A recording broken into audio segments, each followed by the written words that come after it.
जैसे ही हम ग्रुप में ऊपर से नीचे की तरफ जाएंगे तो नीचे की तरफ दोनों ऑक्सीडेशन स्टेट मिलना चाहिए, +1 +3।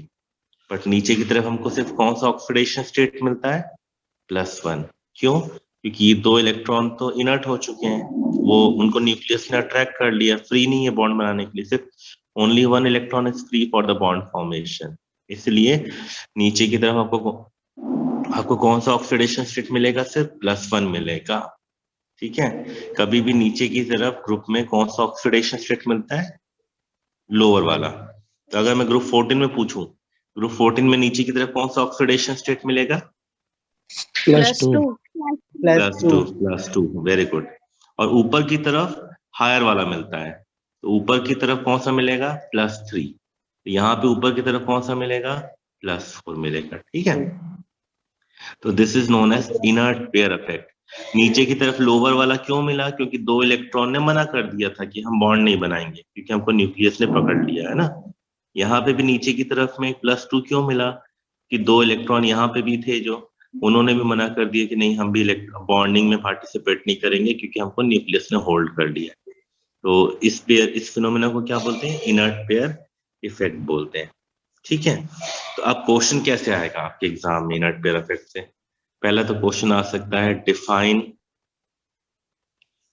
Inert pair effect. Inert pair effect का डेफिनेशन आपको पता होना चाहिए। क्या होगा डेफिनेशन? डेफिनेशन होगा inertness of s orbital, nucleus के पास s ऑर्बिटल होता है ना, s orbital electrons to take part in bond formation due to increase in size. Inertness of s orbital electron to take part in bond formation due to increase in size is known as inert pair effect. ठीक है, अब जो दूसरा question आ सकता है वो क्या आ सकता है कि thallium chloride and thallium trichloride, which one is more stable? Which one is more stable? ठीक है, तो आपको पता है ना थैलियम ऊपर है कि नीचे की तरफ है? ग्रुप 13 में कहाँ है थैलियम? ऊपर है कि नीचे?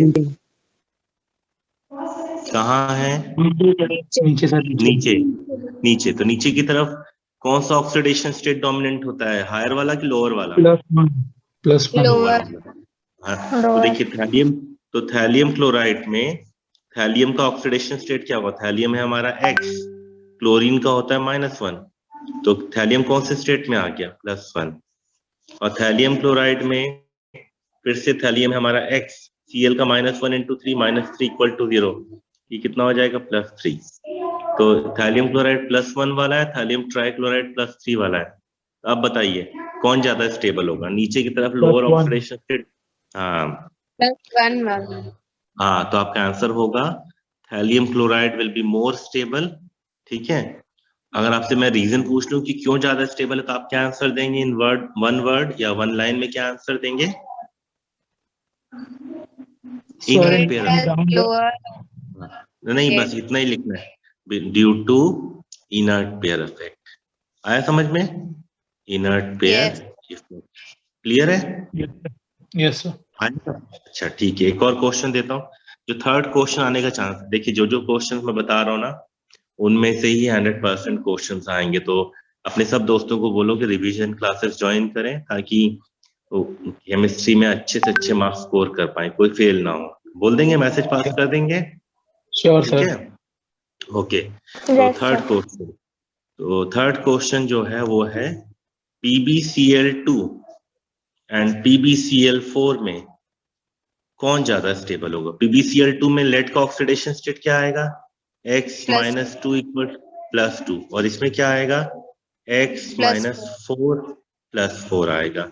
अब देखो तो लेड कहाँ प्रेजेंट है? कहाँ प्रेजेंट, ऊपर कि नीचे? नीचे। नीचे की तरफ कौन सा ऑक्सीडेशन स्टेट डोमिनेंट होगा? +2 वाला कि +4 वाला? +2। हाँ, तो आपका आंसर क्या होगा कि PbCl2 will be more stable. Reason क्या है? Due to inner pair effect.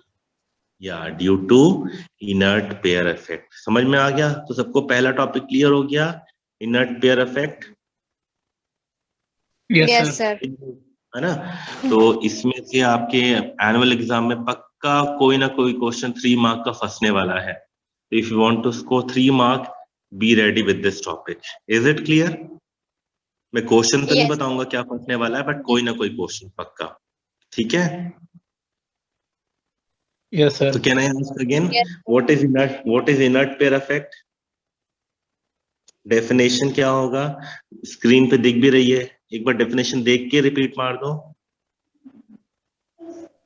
Inertness of s orbital electron to take part in bond formation due to increase in size is called inert pair effect. Yeah, the inertness of the s orbital electrons to participate in the bond formation due to the increase in the size is known as inert pair effect. जो दूसरा question आने का chance है वो है कि thallium chloride and thallium trichloride में which one is more stable and why? आपका आंसर क्या होगा? Thallium chloride Thallium due to chloride. inert pair effect. Due to inert pair effect, है ना? थर्ड क्वेश्चन जो आने का चांस है वो है कि lead dichloride and lead tetrachloride, which one is more stable and why? Lead dichloride is more stable due to inert pair effect. Yes, very good, very good. I hope सबको ये पहला टॉपिक क्लियर हो गया। 3 marks पक्के हो गए सबके? Yes, sir. Yes, sir. Okay, now next P block में ही एक और इम्पोर्टेंट टॉपिक है, वो है एसिडिक कैरेक्टर। इससे भी एक क्वेश्चन पक्का आएगा 2 मार्क में, ठीक है? एसिडिक कैरेक्टर 2 मार्क या 1 मार्क में आएगा एसिडिक कैरेक्टर। तो एसिडिक कैरेक्टर में आपको पता है ना कि ग्रुप 13, जो ग्रुप 13 है, boron, aluminium, gallium, indium and thallium, इन लोग का जनरल इलेक्ट्रॉनिक कॉन्फ़िगरेशन क्या है? NH2NP1, है ना? तो इनके पास कितने वैलेंस इलेक्ट्रॉन है? वैलेंस इलेक्ट्रॉन कितने हैं? 3. 1, 3. अरे 2 + 1 कितना? 3 वैलेंस इलेक्ट्रॉन है ना? 3 वैलेंस इलेक्ट्रॉन है। इसका मतलब है कि अगर मैं इनको हैलोजन के साथ रिएक्ट करूं, जैसे बोरॉन को हैलोजन के साथ रिएक्ट करो तो क्या बनाएगा? क्योंकि 3 वैलेंस इलेक्ट्रॉन है इसलिए बोरॉन 3 हैलोजन के साथ रिएक्ट करके क्या बनाएगा? BX3। X मतलब कोई सा भी halogen, it can be BF3, it can be BCl3, it can be BBr3, it can be Bi3, ये बनाएगा, ठीक है? अब ये जो कोई से भी हैलोजन है BX3, आप देख सकते हैं इसमें जो सेंट्रल एटम है बोरॉन के पास कितने इलेक्ट्रॉन है? देखो तो काउंट करो तो, 1 2 3 4 5 6, कितने इलेक्ट्रॉन है? 6 इलेक्ट्रॉन। तो क्या बोरॉन का ऑक्टेट कंप्लीट है? No, sir. sir. नहीं। तो बोरॉन को ऑक्टेट कंप्लीट करने के लिए कितने इलेक्ट्रॉन चाहिए? 2 or 2. दो ना, इसलिए 2 more इलेक्ट्रॉन। तो इसको 2 more इलेक्ट्रॉन चाहिए, means a pair of electron is needed bye boron. So yes, जो भी इलेक्ट्रॉन पेयर एक्सेप्टर होता है, जो भी इलेक्ट्रॉन पेयर को एक्सेप्ट करता है, उसको बोलते हैं लुईस एसिड। क्या बोलते हैं? लुईस एसिड बोलते हैं, ठीक है? इसीलिए हमने यहाँ पे टर्म यूज किया acidic character for Lewis acid. तो ग्रुप 13 के सारे एलिमेंट्स जो होते हैं, बिकॉज सबका ऑक्टेट कंप्लीट नहीं होता है, इसलिए they all are acidic in nature, Lewis acid, ठीक है? Is it clear? sir. Is it clear? ठीक है। तो Sir. पहला क्वेश्चन जो आपके एग्जाम में फंसेगा या फंसने के चांसेस हैं, आई एम नॉट श्योर, ठीक है? बट अगर मैं बोल रहा हूं तो वी कैन से 80-20 का रेशियो ले लीजिएगा कि फंसने के चांसेस हैं या नहीं है करके, ठीक है? 80% चांसेस हैं, 20% नहीं। Got it?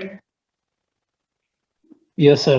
Sir, है ना? क्योंकि हाँ जी, सर वहां पे जो हम लोग BCl3 बनाए सर, उसमें इसको हम्म, उसको 2 इलेक्ट्रॉन की और जरूरत है, हम लोग BCl5 नहीं बना सकते हैं क्या?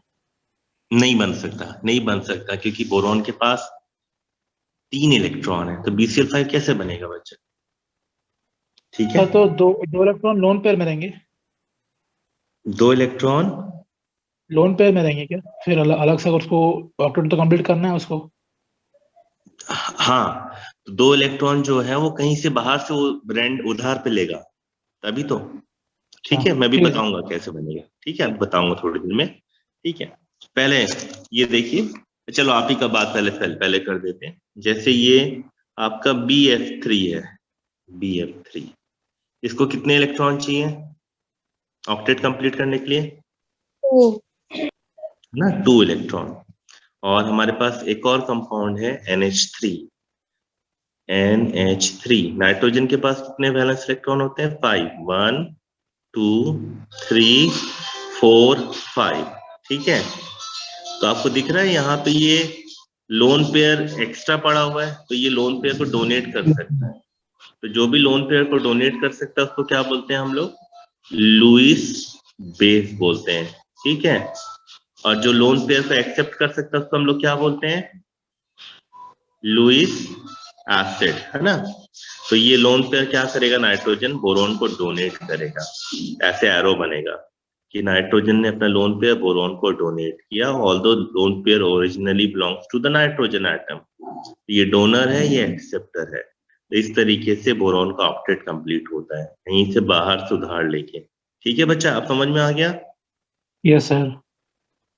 ओके, सो जो फर्स्ट क्वेश्चन फंसने के चांसेस हैं वो हैं कि why BF3 acts as Lewis acid. One line में आंसर दीजिए, why BF3 acts as Lewis acid. Sir because Because it gains electron pair. हाँ, because it can accept a lone pair of electron, है ना। It can Yes. Accept a lone pair of electron, है ना।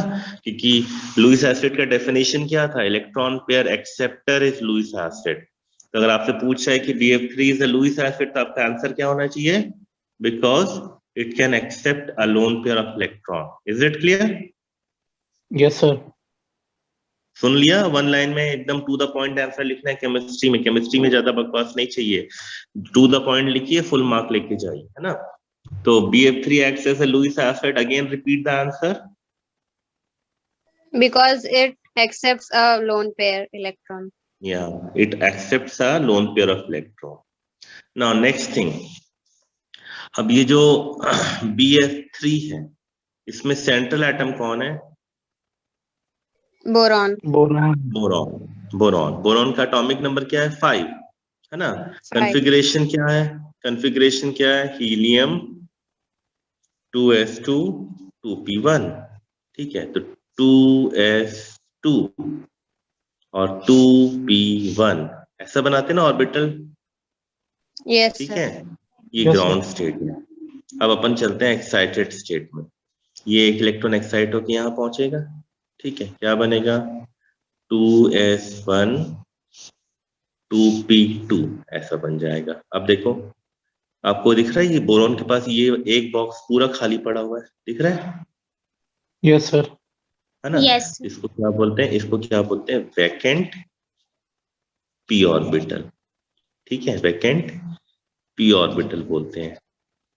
तो कभी भी boron को ना आप देखना, बुक में ऐसे दिखाते हैं बोरॉन और उस पर एक ऐसे खाली डब्बा बना हुआ होता है। ये क्या बताता है? कि बोरॉन के पास एक वैकेंट p ऑर्बिटल है, ये वाला। समझ में आया? ठीक है, Yes sir. Yes sir. ठीक है। तो हम अगर बनाएंगे तो ऐसे बनाएंगे, बोरॉन लेंगे b, और p ऑर्बिटल का शेप क्या होता है? डम्बल की डबल डम्बल? Dumbbell. डम्बल। तो यहाँ पे हम क्या करेंगे? एक डम्बल बनाएंगे ऐसे करके, जो खाली है। ठीक है, नाउ बोरॉन का जो नेबरिंग एटम है वो कौन सा है? BF3 में नेबरिंग एटम कौन सा है? Fluorine.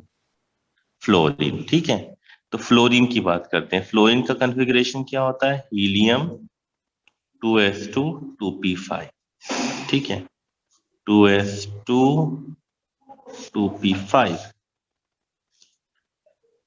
1 2 3 4 5, ये ग्राउंड स्टेट। अब एक्साइटेड स्टेट में जाएंगे तो ये इलेक्ट्रॉन यहाँ जंप करेगा तो क्या बनेगा, ऐसा, ये एक इलेक्ट्रॉन यहाँ पे और यहाँ पे 1 2 3 4 5 6। क्या फ्लोरीन के पास में एक भी वैकेंट पी ऑर्बिटल है? No sir. नहीं ना, फ्लोरीन के पास में एक भी वैकेंट पी ऑर्बिटल नहीं है। तो ये बोरॉन है और उसके साइड में अपन क्या बनाएंगे, फ्लोरीन। फ्लोरीन के पास में भी एक भी वैकेंट पी ऑर्बिटल नहीं है, तो इसको ऐसे पूरा फिल कर देंगे ऐसे। ये क्या बता रहा है कि ये फ्लोरीन का फिल्ड ऑर्बिटल है, ठीक है, फ्लोरीन का फिल्ड ऑर्बिटल है और ये बोरॉन का वैकेंट ऑर्बिटल है, ठीक है, वैकेंट ऑर्बिटल। ओके, तो बोरॉन और फ्लोरीन में सेंट्रल एटम कौन है बच्चा? बोरॉन। बोरॉन। तो कभी भी जो ट्रेंड है वो क्या होता है, ट्रेंड कि सेंट्रल एटम नेबरिंग एटम को इलेक्ट्रॉन डोनेट करता है, सेंट्रल एटम नेबरिंग एटम को इलेक्ट्रॉन डोनेट करता है, ठीक है। बट यहाँ पे सेंट्रल एटम के पास तो इलेक्ट्रॉन ही नहीं है, नेबरिंग एटम के पास है। यहाँ पे ट्रेंड क्या हो जाएगा, उल्टा हो जाएगा ना। यहाँ पे ट्रेंड क्या हो जाएगा, उल्टा हो जाएगा। नेबरिंग एटम सेंट्रल एटम को इलेक्ट्रॉन डोनेट कर देगा, नेबरिंग एटम सेंट्रल एटम को इलेक्ट्रॉन डोनेट कर देगा। इसको बोलते हैं बैक बॉन्डिंग। इसको क्या बोलते हैं, बैक बॉन्डिंग बोलते हैं, ठीक है, बैक बॉन्डिंग। यहाँ पे ये पी ऑर्बिटल है, पी ऑर्बिटल जब ओवरलैप करेंगे साइड वाइज, यहाँ पे क्या बनेगा, पी पाई बैक बॉन्डिंग बनेगा, ठीक है। Is it clear, P pi back bonding term is clear? Sir एक बार और।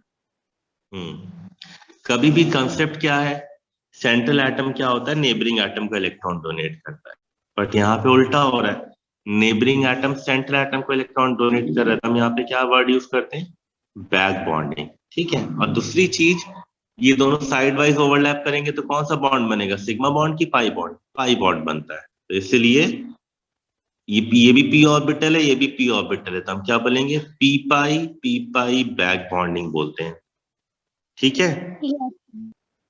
सुना सुना? Yes, तो sir. What is P pi back bonding क्या है, when filled p orbital of fluorine donate their electron back to vacant p orbital of boron. This is known as p pi back bonding. Clear है? जब फिर से एक बार repeat कर रहा हूं, when filled p orbital of fluorine donate the electron back to the vacant p orbital of boron, results in the formation of pi bond. Therefore, this is known as p pi back bonding. Therefore, this is known as p pi back bonding. Is it clear, p pi back bonding? Yes, sir. Yes, sir. Okay. Okay. There are other types of back bonding also. p pi d pi back bonding भी होती है, but आपके syllabus में right now p pi back bonding है। Clear है अच्छे से? Yes, sir. Yes, sir. तो p pi बैक बॉन्डिंग में एक बार आप लोग बताइए अपने वर्ड्स में क्या है। Sir, when fulfilled orbital of fluorine donates electron back to vacant p orbital of boron, that is called p pi back bonding. Very good, p pi back bonding, ठीक है। तो ये जो BF3 है, BF3 लुईस एसिड है कि Lewis base है? Lewis acid. Lewis acid है ना। और BF3 में हमको क्या मिला, बैक बॉन्डिंग में मिला, ठीक है। तो अब हमारे पास में चार एलिमेंट, ये चार हैं, BF3 है, BCl3 है, ठीक है, Br3 है एंड Bi3 है, ठीक है। इसमें सब में बैक बॉन्डिंग होगा, इसमें भी बैक बॉन्डिंग होगा। इसमें फ्लोरीन बोरॉन को डोनेट करेगा, इसमें क्लोरीन बोरॉन को डोनेट करेगा, इसमें ब्रोमीन बोरॉन को डोनेट करेगा, इसमें आयोडीन बोरॉन को डोनेट करेगा। तो सब में क्या बनने वाला है, सब में बनने वाला है p पाई बैक बॉन्डिंग बनने वाला है, ठीक है। अब सबसे स्ट्रॉन्ग पी पाई बैक बॉन्डिंग किसमें बनेगी? जिसमें सबसे इजीली डोनेशन होगा। तो देखो, बोरॉन का एटॉमिक नंबर क्या है? 5। बोरॉन का लास्ट इलेक्ट्रॉन गिरता है 2p में। फ्लोरीन का भी लास्ट इलेक्ट्रॉन गिरता है 2p में। बोरॉन का लास्ट इलेक्ट्रॉन 2p में, क्लोरीन का लास्ट इलेक्ट्रॉन 3p में, इसका 2p, ब्रोमीन का 4p, इसका 2p, आयोडीन का 5p। अब आप मुझे बताओ कहां पे एनर्जी लेवल आपको सेम दिख रहा है? नेबरिंग एंड सेंट्रल एटम दोनों का एनर्जी लेवल सेम दिख रहा है। BF3 हाँ, BF3 में BF3। इसीलिए यहाँ पे दोनों का एनर्जी लेवल सेम है, इसीलिए यहाँ पे जो बैक बॉन्डिंग होगी वो सबसे स्ट्रॉन्ग होगी, क्योंकि यहाँ पे फ्लोरीन जो है, यहाँ पे फ्लोरीन जो है बोरॉन को इलेक्ट्रॉन इजीली डोनेट कर पाएगा। ठीक है, इसीलिए अगर आपसे पूछें एग्जाम में कि arrange the following in increasing order of back bonding, तो सबसे ज्यादा सबसे वीकेस्ट बैक बॉन्डिंग किसमें होगी? Weakest BI3 BI3। BI3 में सबसे वीकेस्ट। फिर नेक्स्ट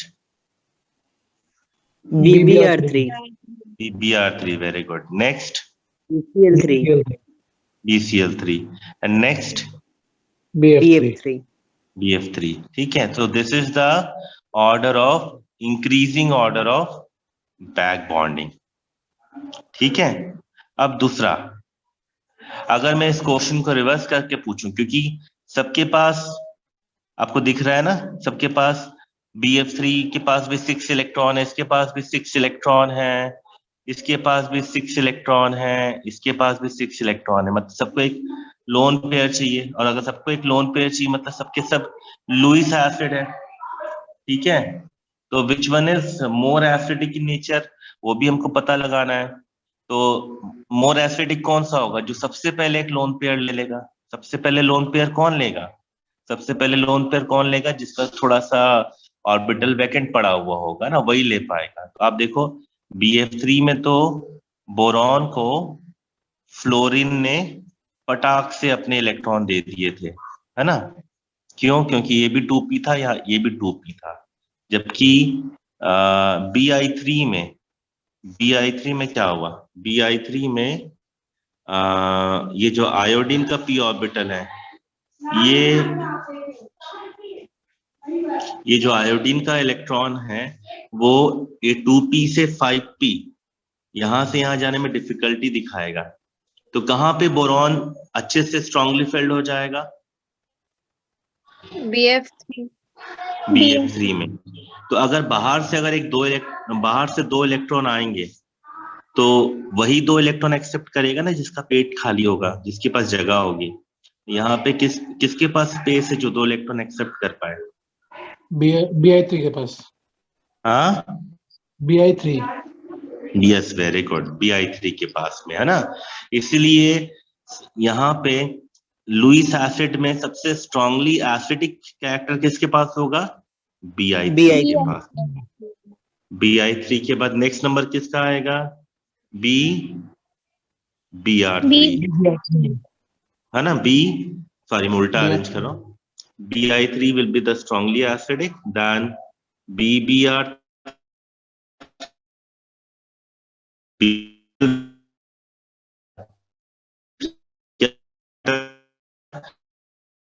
ये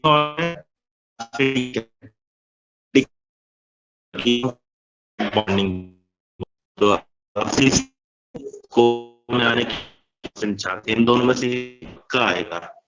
ठीक है, में तो अगर मैंने आपसे पूछी बॉन्डिंग का बता पाएंगे कि सबसे बॉन्डिंग BI3 में करते हैं?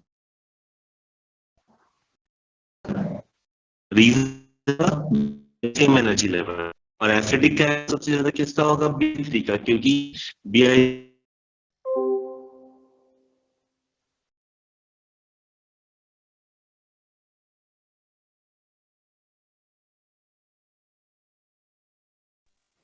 सब लोग को वॉइस कट रहा था क्या?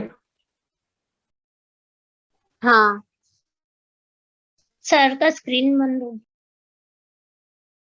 सर नहीं है। चिल्ड्रन, सुनाई दिया आप लोगों को मैंने क्या बोला? नो सर, आपका वॉइस और वीडियो दोनों बहुत अटक अटक कर रहा था। वीडियो तो बहुत हो गया सर। अच्छा, मैं क्या बोल रहा था कि BI3 एंड BF3 में किसका बैक बॉन्डिंग स्ट्रांग है? BF BF3 का। और BI3 एंड BF3 में किसका एसिडिक कैरेक्टर स्ट्रांग है? BI BI3। तो कैन वी से दैट कि back bonding is inversely proportional of acidic character, yes sir. है ना? तो अगर टाइम अप हो रहा है इसलिए क्लास कभी भी ऑफ हो जाएगी, तो मैं पूछ रहा हूँ जल्दी से, मुझे ये बताओ कि BI3 का एसिडिक कैरेक्टर क्यों स्ट्रांग है? Sir, because it will attract electron easily. Because of the energy level difference, the electron donation is very poor, है ना? Back bonding is very poor, है ना? Yes, sir. और अगर मैं आपसे पूछूं कि why BF3 is why the back bonding is strong in BF3, तो आपका आंसर क्या होगा? Because of the same Fluorine. energy level, the back bonding is very strong, है ना? Yes, sir. है ना? आपको बस यही करना है, क्या करना है? एनर्जी लेवल के बारे में लिखना है। Because of the same energy level the back bonding is very strong, because of the difference energy level the back bonding is very weak करके बताना है। ठीक है? Yes, sir. ठीक है, तो आज की क्लास में कोई डाउट है अभी तक? No, sir. ठीक है, तो अपन फिर कल फिर मिलते हैं, कल फिर क्लियर करते हैं, Sir. आगे पढ़ते हैं। ठीक है?